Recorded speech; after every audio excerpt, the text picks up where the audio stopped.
All right, guys, what's up? Shea Bell, BB Sports here. We're back with Insight episode 7, I think it is. And we got a special guest here, also Coach Andrew, as always, with us. But special guest Frank Gonzales, 10 years with the Rockies. He's now on his second year with the Owls here in NoCo. His son plays for now the Pirates, but he was with Seattle for the longest time, Cardinals for the longest time too. And then has another son that played a lot of college ball as well and just been around the sport. So we're just going to sit and chat with Frank here. Frank, thank you for joining us today. I know you got a busy schedule. Coming back from double knee surgery, right? Yeah, it's public now, so everybody seems to know. If you're going to get them done, you might as well get them done at the same time. Yeah. So, but doing good. Need to be ready for camp in May. But excited about this year for sure with the Owls. Oh, yeah. So, you were telling us, you guys went out and got some pitching here, hopefully, this next year, too. Yeah, I mean, we've got a bunch of returners, 16, 17 guys coming back with NoCo, so we're excited about having some continuity from last year's club. When I took it over, late in 22, I think we had 6 returners. So to bring 16 back, the tough part about indie ball, as we all know, it's no guarantee. We'll bring in 36 for 26 jobs. So it's a very competitive 10 days.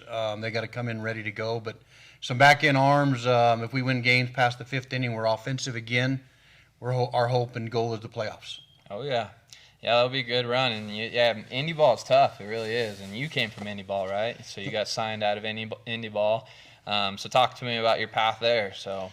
Yeah, no, I've been around the game and played at CSU, obviously, and then, ended up in indie ball at the end of my career, but, was drafted out of CSU by the Tigers in the 15th round, actually. So 6 seasons with them, and then became a free agent, bounced between the Yankees, the Pirates, and the Red Sox. And then I went over to the Atlantic League late in my career in about 2000 and finished up there playing for Sparky Lyle. So I understood the indie ball side. I coached in Elmira in the Pioneer, in the Frontier League, actually. But, the indie ball is a necessary thing now because there's so many minor league clubs that have, kind of gone away. The Pioneer League was affiliated, even when I managed Grand Junction in 16 and 17 for the Rockies organization. So these kids, with less than, maybe 600 kids drafted every year now, and only maybe 20 rounds, I think there's a need to develop players, and I think indie ball is where it's going to happen in the future. Yeah, I think you're seeing a lot of interchanging coming from those indie ball teams. It's less. A lot of teams like the Yankees went from 11, 12 teams down to 6 teams, and so where do all those other players go? They go to indie ball, right? And I think you're seeing a lot more competitive leagues too. It used to be like the Atlantic and the American Association were the top 2 dogs, and the rest were kind of all right, bottom tier kind of stuff. Now it's starting to be spread around a little bit more because there's just more players to grab from. So you're seeing way more talent like you would in rookie ball, Yeah, so 100%. But yeah, and then so talk to me about your coaching. Talk to me about Marco a little bit too. Yeah. Marco's now with the Pirates, but so tell me about his story. Yeah, no, it's been good. I signed in 13. It's a little ironic that we both signed. I signed with the Rockies in 13. He signed with the Cards in 13. So he's in his 10th plus year as a pro, which is as long as I played. So we've thrown some baseballs for 20 years at the pro level. So I'm not sure I recommend it doing it at the minor league level. I'd recommend doing it at his level. Oh yeah. It's a way better day. It's a way better payday. But he's had an unbelievable run. The 7 years, I believe, in Seattle, he was the longest tenured player until they traded him with the Mariners. I don't know the numbers offhand, but I think 600-plus innings with just under a 4 in Seattle. I know when they scored him 3 or more runs in the first 5 innings, he was 19-1 at one point there. Pirates are going to use the heck out of him. He's training at Driveline, which, we'll give Driveline a little bump for free. Yeah. Although, BB Sports is right here. Driveline, we all use some of their techniques, and we use things I think that are important. And I think he's becoming a very routine thrower at Driveline, and I think we're going to see an improved Marco this year. So I'm excited for him. Oh, yeah. You were just telling me, he was at 75%, and he's sitting 87, 88, which is good. So yeah. he's normally a guy that sits, at 100%, right around 90, right? Yeah, I mean, if he's at 90, He's probably having a good day. I think he averaged 89.5 last year. Yep. I think if he pitches at 90 and bumps twos, it makes his arsenal pretty interesting because of the command. Yep. Pitching to both sides of the plate, going to the inner half up, and then being able to come off front to back with the changeup has really been his forte, as we all know. But I'm excited for him, man. We're excited. I always tell him, I said, listen, if it doesn't work out, the Owls will give you a 3-day contract. Yeah. Come on down, And he goes, Exactly. do I get to hit? I go, sure. Go back to that Golden Spikes Award winner, right? So, so this podcast is really about the mental side. So talk to me, what's your biggest mental take about the sport? What would you tell the young kids out there to really hone in on up here that helps them get to college level or pro level and so on? Well, I think the game starts way before you play the game, obviously. I think, if you've got some practice going on, you want to think about what you're going to do at practice. And if you're around an organization like yours that obviously has good practice plans and the kids kind of know what the layout's going to be like, they can start to prepare hey, we're going to do, a fundamental at first. We're going to take BP. We're going to throw some bullpens. We're going to take ground balls. I think, envisioning those things the night before and really putting yourself in a practice mode, just for, a few minutes even, right? Your mind doesn't really know if you're present or if it's in your mind. So I think for me, doing some vision stuff and really thinking about it, closing your eyes and thinking about how perfect you can do the movements without a ball. I mean, that's a big part for me, step one. Number two is when you're on the field, I think the breath is probably the biggest takeaway that I've taken from some of the mental coaches that we've had in the last 10, 15 years that I've been around the game professionally. I think guys forget to inhale and exhale. One of the classic examples, I was around Tulo just the beginning of my career with the Rockies, and he wanted film on when he walked to the plate. When he took his breath, was it with one foot in the box? Was it with both? And then he took it. He wanted to know where he was most successful in taking that breath. I think you see it all the time on the mound. I think you see it before the pitch in a pre-setup as a shortstop, an outfielder. Pitchers breathe before they deliver their pitch. Got to be a little careful with the runner on base. If you always breathe at the same time, you could get stolen. Yeah. Not that I would ever take advantage of an arm on the mound. Well, heck yeah, I would, But, I mean, for me, the breathing part is huge. I think there's people like us that can teach that, that have the expertise. I think that, organization like yours, those are the kind of things that are really second level to be talking about with some of your advanced players is that mental preparation, learning to breathe, handling the emotions of the success part, and then handling the emotions of the failure parts. I think those pieces are the biggest pieces that I still have to teach at the minor league level or at the independent level. It's really the part that usually frustrates guys is how do we handle emotions. I think preparation, breathing, and a thought process after success and failure and a plan really is what makes you better at the end of the day. Yeah. Well, Go I was ahead. going to say, so we see kids, being able to, or kids, college guys being able to throw 100 even at the JUCO level. So what separates those guys from the independent guys, from the guys that get drafted? Is it mental? I mean, because it doesn't look to be necessarily physical. So I guess where are those differences? Yeah, I think there's a combination of a few things. A lot of us have been guilty of training velo, right? We train velo, we train power, we train hinging, getting off the ground. You see, look at the play. There's as much weights in here as there are balls and nets, right? Which is exactly where the game has gone in the past 20 years, right? Right. It's how do we move from the ground. I think that's you got to have it, you got to do it. Because if you don't have power is the number one draft, right? If we draft power, whether it's speed, velo, or off the barrel, right? So that's the reason why, obviously BB and others train that power and train that force from the ground to be able to apply that into a baseball or throw it, whatever. So I think that's great. I didn't throw strikes as a kid. So I got to CSU on almost a full ride scholarship with 90, right? Glenn Schwab gave me almost full ride, and he'll tell you this day I shouldn't have because you took all my money we only had 5 scholarships, right? So But I learned over time how to control my body, and I knew at the end of the day that understanding how to execute was probably going to allow me to continue my career. But the reason why I got drafted was because of the velo.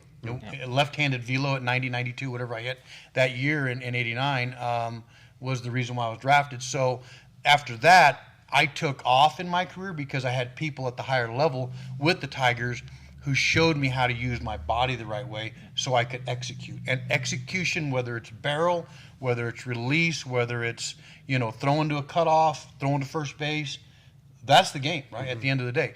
Power is a bonus, right? But execution still will play. And I think we're starting to see an evolution, a revert now of people going, wait a minute, we got a bunch of power running around at all levels.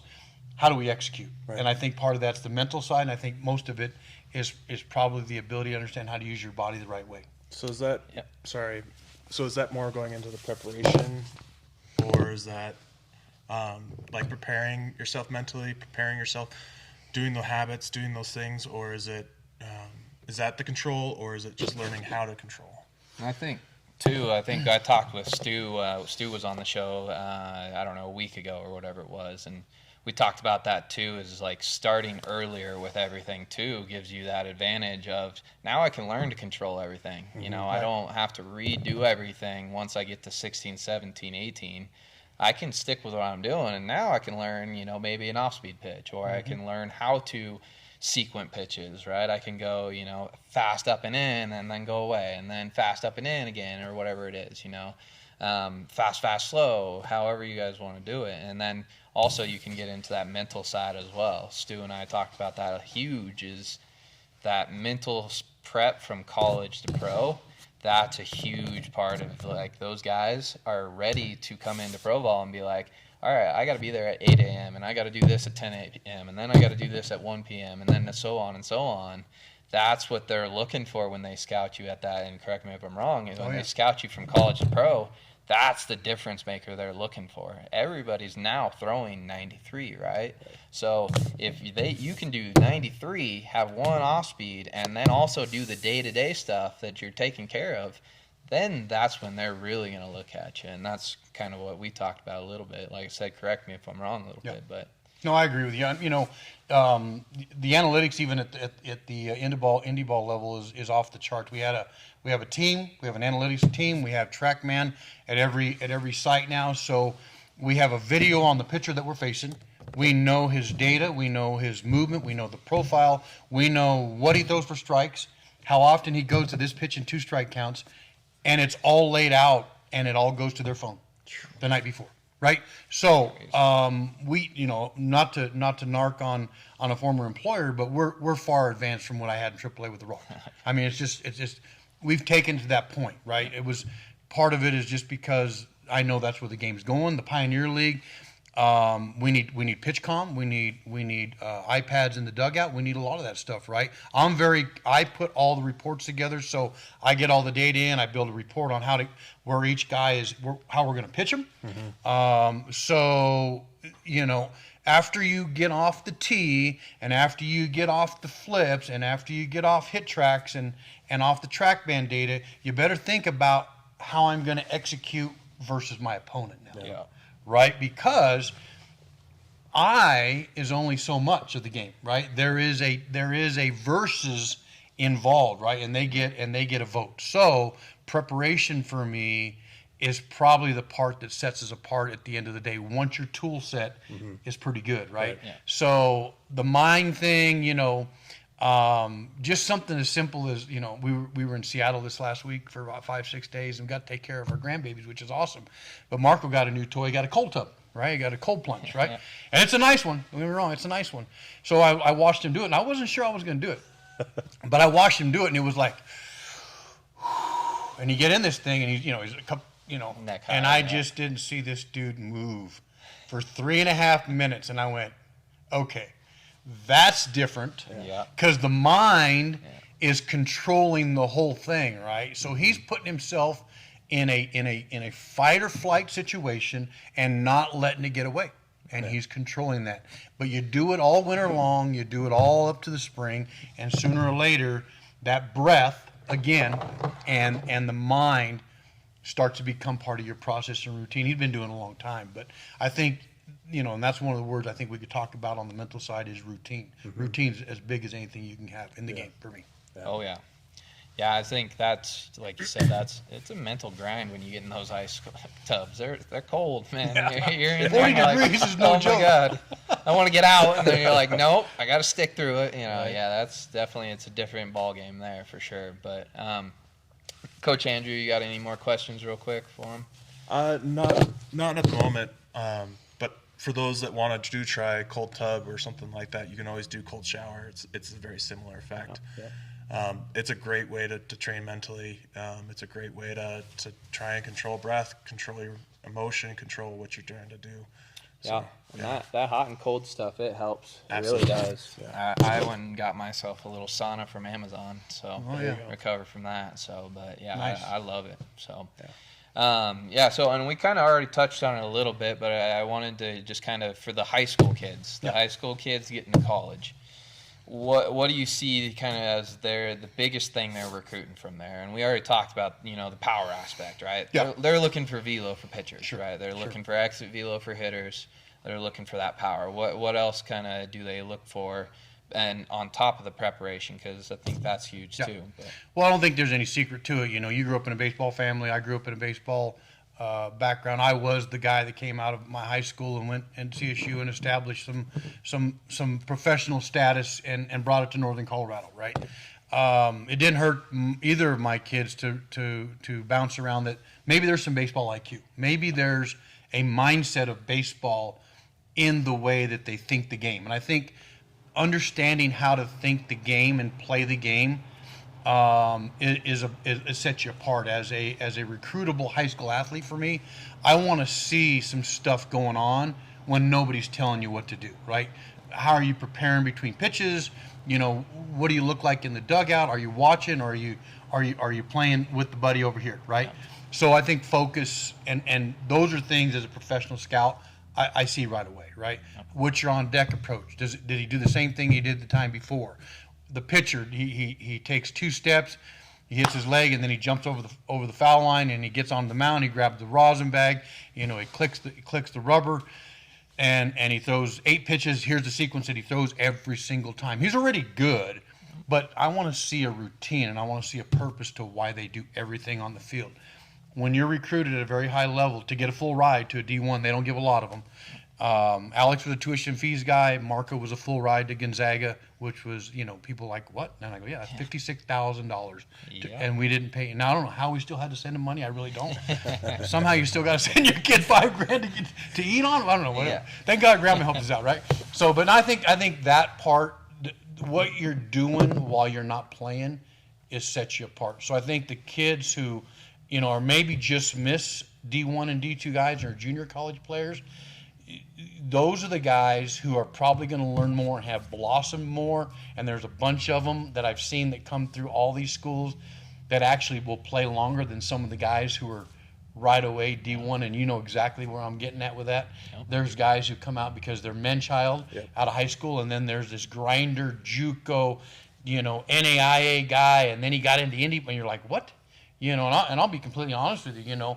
Chad, when I watched him as a high school guy, he was like a fish out of water moving around. He wasn't very coordinated. Yeah. And then I hear later on, oh my God, this guy hit a bunch of homers at a school. Yeah. And then I hear he's drafted, and so he just kept getting better and better, and all his family has been that way. So, and I like that guy. I like the guy who's better at 23 or 4 than he is at 16. Honestly, for me, So. Oh yeah, I think. We talked about the intent a lot at one of our past sessions here, the intent in what you're doing. Yep. That's the biggest thing I see in sessions that I have to constantly harp on right now with the youth guys is just, hey, you're not just hitting. You're worrying about, hey, what was the mechanic that Shay just talked to me about 2 minutes ago, and can I put that into play on tee? Can I put it into play on the machine? Will that translate to the field now because I'm thinking about it as well? And sure. I think that's huge from the intent standpoint that I love that you touched on there for that stuff. So, Coach Andrew?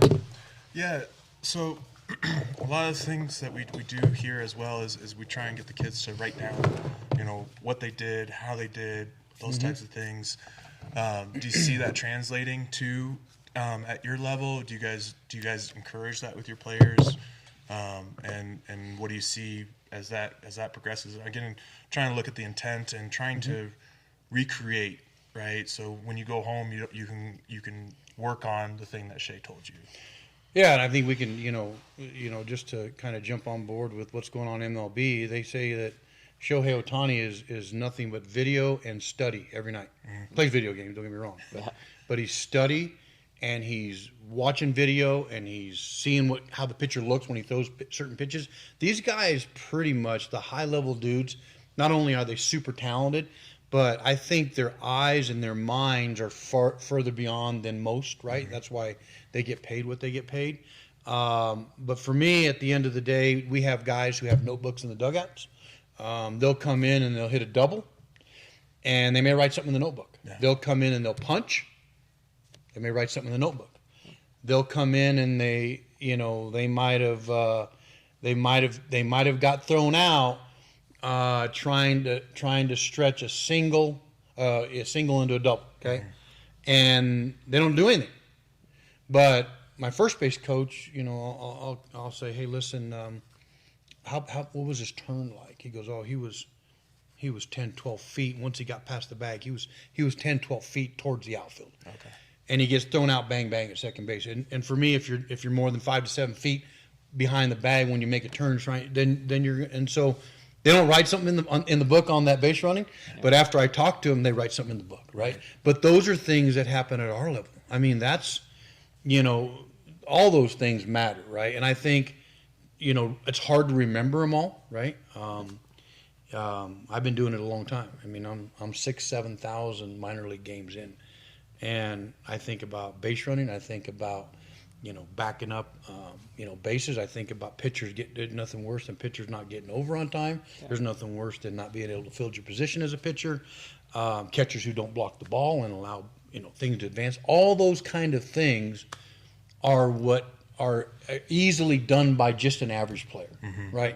And I think an average player that does the things that are beneficial to help you win ball games and can remember those, and if you don't remember them, you should be writing them down, honestly. And I think if you do that and you create a book over the time, maybe from the time you're 12 to the time you're 18, your baseball IQ is going to be off the charts.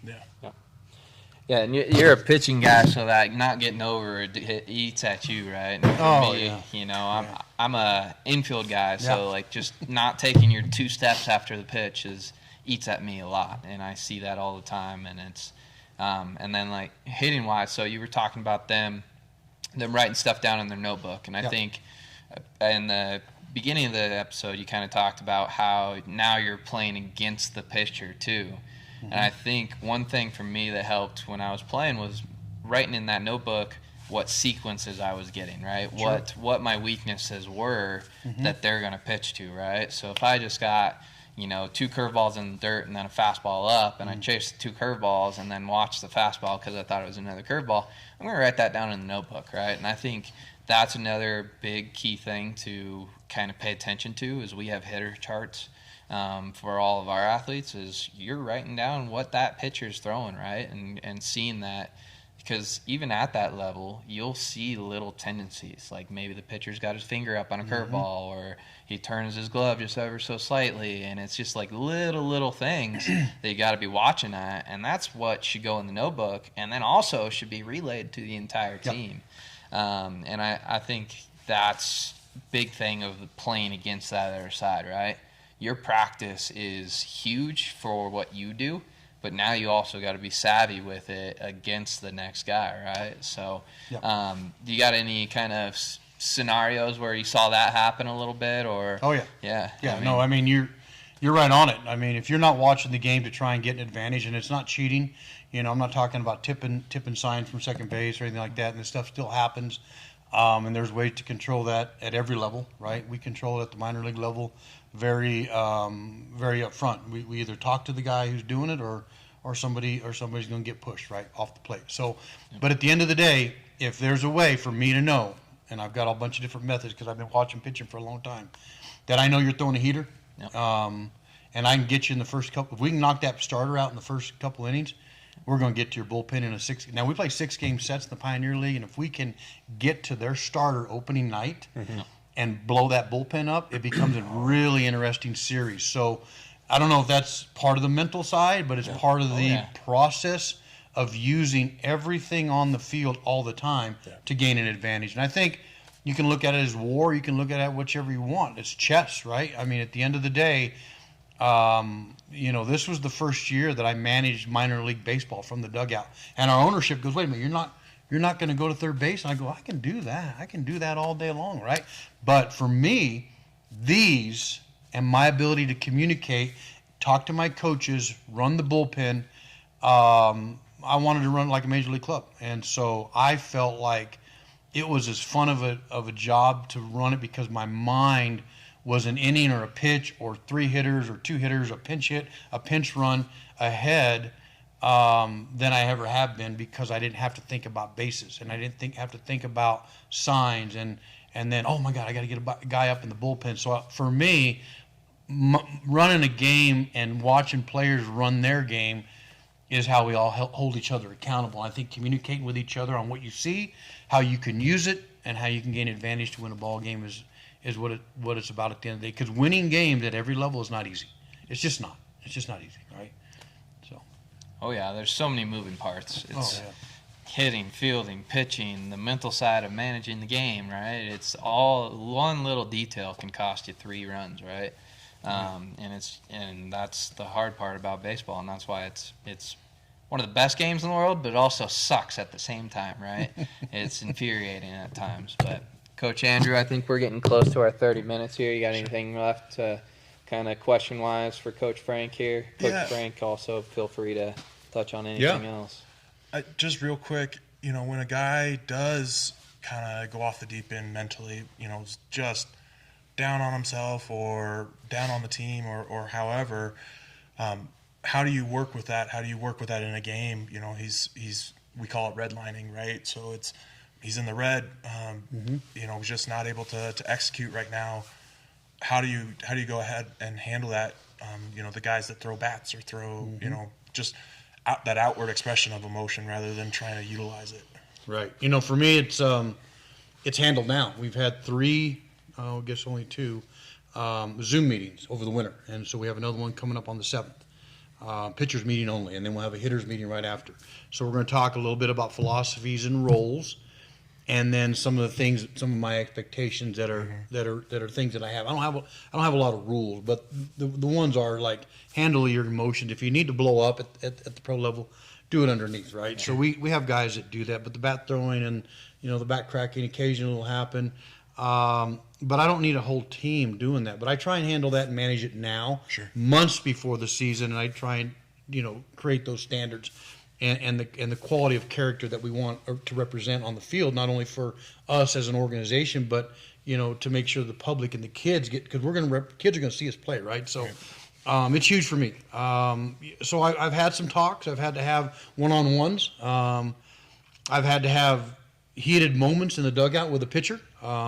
He got pulled out, and then the reliever come in with his dudes on base, and he's underneath, and that ain't okay, right? So we had that moment, grab the kid and pull him back out, a 25-year-old man, and say, hey, listen, get out here and watch the game, right? You got a problem with that? And he goes, oh, I didn't know. And he was pretty surprised that I was pretty hot, right? So that happens. That's part of the game. But I think you got to hold yourself accountable. You got to hold your club accountable. You got to create expectations. There are rules, but for me, I think if you have good leaders, which we've hired a bunch of them in the last year, it'll get policed by itself, and guys will hopefully take control because they're men.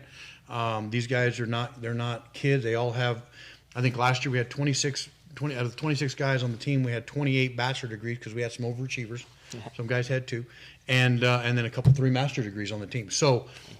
These are grown men. They've been through it, but there's still moments where the game will get you, and it's hard. So, but no, for me, I think running mental type of a format here and talking about the mental game is as important as swinging the bat 300 times. It's as important as throwing a 60 pitch or a 40 pitch bullpen, lifting weights and doing all the things you have to do to prepare.